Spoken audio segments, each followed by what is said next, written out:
How to log in to your training area.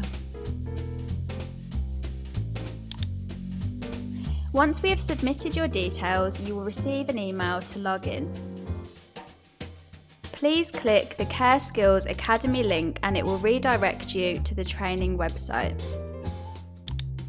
It will then ask you to create a password for your account. Please make a password of your choice and press confirm.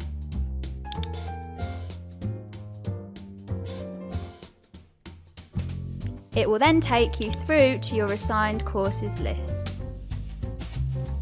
Once you are signed up, you may also receive an email saying you have been enrolled onto a course. For example, this one is for infection control.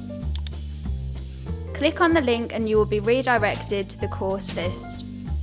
You can then access any courses you have been assigned to.